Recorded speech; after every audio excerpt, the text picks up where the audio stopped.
yang harus bertanggung jawab. Yang mengamankan 8 orang itu Saudara Kapolres Cirebon Kota saat itu. Tony RM Serat Kapolres Cirebon 2016 yang sekarang sudah jadi jenderal harus bertanggung jawab kasus Vina. Halo, selamat datang di channel Suara Hati Sang Istri.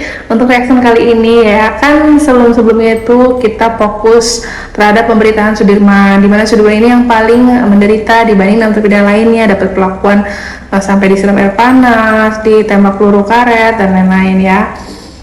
Dan di sini tuh pasti polisi tidak sebodoh itu ya. Nah, gimana nih tanggapannya nih melalui suara hati netizen di sini? Kenapa hanya Sudirman yang dijadikan sasaran empuk gitu istilahnya?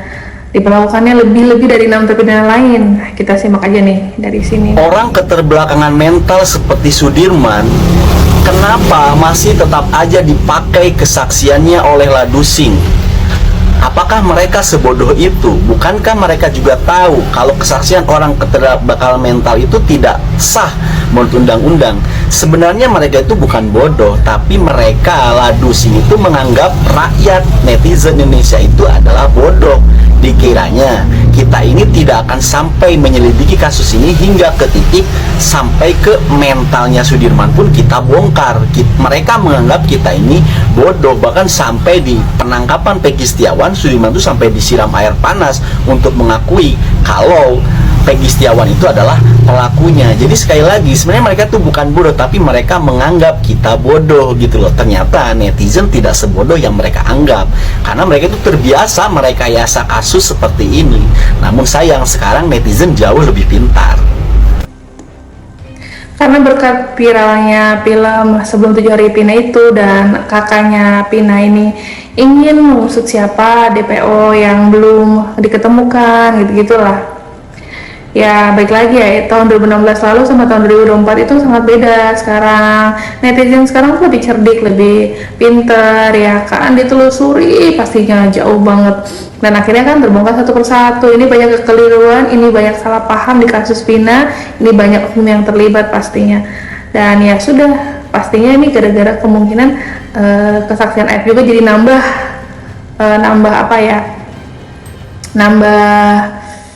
salah di dalam kasus ini. Udah pokoknya salah, banyak salahnya deh, semuanya salah deh gitu istilahnya mungkin ya. Kita simak lagi dari suara netizen satu ini. Memang kebanyakan kita arahnya tuh ke itu Rudiana, dan salah satu korban kan anaknya bernama Eki. Di sini tuh gimana ya, netizen tuh kayak gemes gitu ya, kenapa itu Rudiana juga sampai sekarang belum dicabut, belum diberhentikan gitu kan sebagai kepolisian dan lain-lainnya. Tunggu aja nanti pas peradilan PK 6 terpidana ya, itu yang ditunggu-tunggu. Ditambah lagi kan sebenarnya kasus ini mulai banyak saksi dari temannya almarhum Eki bahwa Eki itu narkoba, terus minum dan lain-lain. Jadi arahnya terjadi pada saat bawa motor itu dalam kondisi minum dan lain-lain mungkin ya. Di sini juga analisanya mengarah ke itu Rudiana tuh sesuai perwakilan harapan netizen mungkin ya. Kita simak aja. Sesuai dengan perkiraan saya, kecelakaan itu karena demplus narkoboy. Taksi AR, teman akrab Eki, ternyata sebelumnya membeli obat-obatan terlarang. Nah, bapaknya tugas di bagian narkoba, anaknya mencicipi. Nah, ini lho Pak Rudiana, akhirnya terbuka semua karena ulah sampean. Jadi terbuka bahwasanya penyebab anak sampean kecelakaan itu plus narkoba. Makanya Bapak jangan diumpet-umpetin, jangan sampai mengorbankan orang lain. Akhirnya karena juga ulah anak sampean sendiri. Karena ulah anak sampean sendiri di sini ya, bisa jadi Eki mungkin karena pergaulannya atau gimana ya, jadinya mungkin harus meninggal di malam itu. apalagi pasti ini nama-nama polisi dibawa-bawa, kan ini anaknya polisi. Di situ mungkin ya, nama baik pastinya makin jelek di Ibtu Rudiana. Ya udah, dengan 8 tahun sekarang ya kebongkar lagi. Ya 8 tahun sekarang ini jadi makin parah sih kan. Ibtu Rudiana juga makin viral di sini gitu dengan kasus. Nah, nanti apakah dipanggil, ini yang makin gemes adalah nanti dipanggil nggak ya pas 6 terpidana mengajukan PK, apalagi mereka kan sudah 8 tahun dalam kondisi menderita di lapas gitu kan. Semoga aja ada titik terang nanti ya. Anehnya tuh handphone Eki-nya kemana? Handphone Eki ini yang malah nggak ketahuan gitu informasinya, malah handphone Pina kan yang ditahu diekstraksi itu, chatan sama Widi dan Mega itu juga kan. Kenapa handphonenya Bapak Ibtu Rudiana nggak ditelusuri juga? Kenapa handphone almarhum Eki nggak diekstraksi? Ini juga yang jadi pertanyaan sih. Dan pastinya banyak pihak-pihak yang akan bertanggung jawab di kasus Pina Eki nanti ya. Tunggu aja siapa lagi yang akan dipanggil selain sudah saksi-saksi dari teman-temannya Eki, saksi-saksi dari temannya almarhum Pina, dan saksi-saksi baik dari yang apa nanti yang lihat kejadian peristiwanya gimana, kecelakaannya atau apa, itulah kita simak aja dari pengacara Ibtu Rudiana yang detail, yang tahu banget siapa aja yang akan terlibat gitu. Kita simak langsung aja, dan jangan lupa tanggapannya yang banyak ya, berikan komentarnya. Siapa yang harus bertanggung jawab atas janggalnya penyidikan kasus Pina Eki pada tahun 2016? Yang harus bertanggung jawab yang mengamankan 8 orang itu, Saudara Ibtu Rudiana. Kasat Reskrim Polres Cirebon Kota yang menangani saat itu, Kapolres Cirebon Kota saat itu, Kasubdit Reskrim Polda Jawa Barat saat itu tahun 2016, Direktur Reserse Kriminal Umum Polda Jawa Barat saat itu, penuntut umum. Siapa lagi yang harus bertanggung jawab selain penyidik Polri, penuntut umum, yaitu hakim yang mengadili perkara Pina Eki tahun 2016-2017 itu. Hakim yang mengadili dan memutus 8 terpidana itu harus diperiksa. Arti harus diperiksa semuanya, mulai dari penyidik Polri, jaksa penuntut umum, kemudian hakim yang mengadili dan memutus. Dari sini jelas ya informasi dari pengacara Tony RM, siap-siap aja nanti mungkin yang terlibat di tahun 2016 itu akan dipanggil juga, tapi sampai sekarang belum sih, sampai ke media gitu, di up sama wartawan gitu belum sih. Hakim yang sebelumnya, penyidik sebelumnya juga belum sih, belum ada yang berani bicara ya di media selain hanya saksi-saksi dari temannya almarhum Eki, almarhum Pina, itu aja sih. Kalau yang lupa nih, perlu diingat lagi, kasus ini tuh di tahun 2016 kenapa bisa menangkap 7 terpidana dan satu lagi Saka Tatal nih yang udah bebas. Itu kan gara-gara Linda ya, 4 hari sudah dimakamkan ternyata ada terjadi kesurupan. Linda pasti ada pada inget kan Linda yang kesurupan. Itu juga nanti wajib loh dipanggil untuk memberi kesaksiannya loh, nggak asal hilang-hilang aja. Pokoknya semua yang pernah terlibat di kasus Pina ini wajib dimintai keterangan. Nah, enggak sih nanti untuk sidang peradilan perdana PK 6 terpidana itu yang PK kan, ditambah lagi nanti Sudirman menyusul udah mendaftarkan PK juga.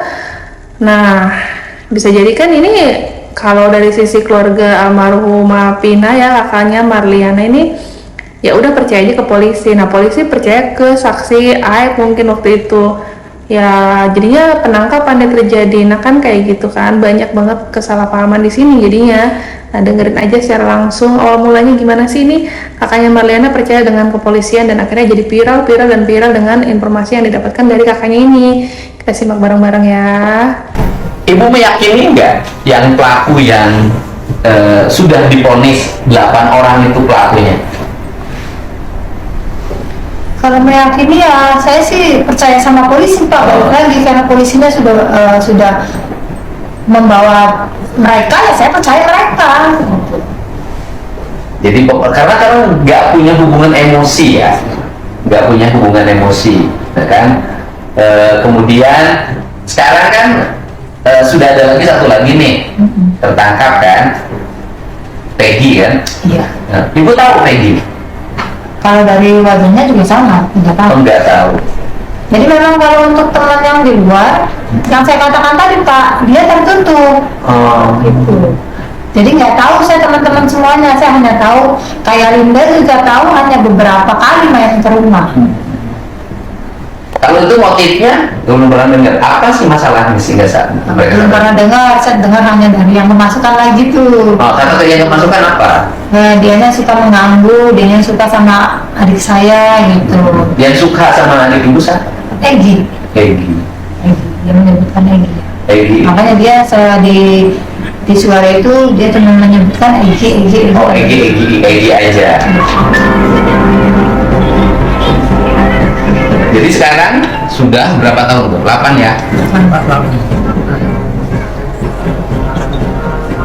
Jadi semuanya itu ibu itu nggak punya ikatan emosi dengan pelaku. Jadi nggak tahu, kalau ditangkap ya percaya saja, kalau itu kinerja kepolisian. Sama seperti awal polisi bilang kecelakaan ya percaya sudah gitu. Karena saya menaruh kepercayaan waktu itu sama polisi. Jadi yang percaya, yang tidak percaya bahwa atau yang curiga bahwa ini adalah bukan kecelakaan tapi pembunuhan, ibu justru. Iya. Ya pasti percaya aja ya yang orang ngurusin polisi kan. Yang punya kecurigaan, dan ibu menyampaikan pada ayahnya. Iya, iya. Nah, ayah korban, Eki ya, ayahnya Eki. Iya. Berdasarkan rekaman dari kesurupan itu. Berdasarkan rekaman dan HP almarhum adik saya sama motor itu. Mbak atau keluarga tahu dari siapa bahwa ini pembunuhan? Saya 3 harinya saya ngambil HP adik saya di Kapolsek Talun. Itu HP itu posisinya masih benar, Masih itu? nggak retak, Ya. nggak rusak gitu, enggak. Ya. Dia masih jalan HP itu. Oke, masih berfungsi. Wah, terus saya berpikirnya gini, kok kecelakaan tunggal sampai hebat, Ya. tapi HP nggak kenapa-kenapa. Harusnya kan dia jatuh terus pecah atau gimana kan harusnya ya. Ya, ya. Tapi kok ini enggak. Dari situ saya mulai bertanya-tanya. Itu Mbak datang sendiri ke sana sendirian? Saya kakek bapak. Oke.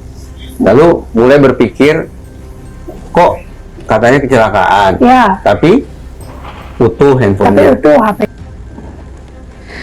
Nah, dari pertanyaan-pertanyaan dari Kang Deddy Mulyadi dan Indra Girini itu benar-benar dari sisi keluarga almarhumah Pina ya percaya-percaya aja gitu, dengan ditambah lagi alibi-alibi handphone Pina utuh, terus ditambah-tambah lagi nih kesurupan Linda nih. Nanti Linda nih kalau nggak dipanggil nih gemes juga ya, karena dia yang kesurupannya benar atau enggak, jadinya mengarah ke pembunuhan dan pemerkosaan ya. Entahlah, walaupun itu mungkin bisa jadi benar pemerkosaan dan pembunuhan, tapi kalau Lindanya pura-pura kesurupan mengarahnya ke sana dan dibuat alibinya ke sana,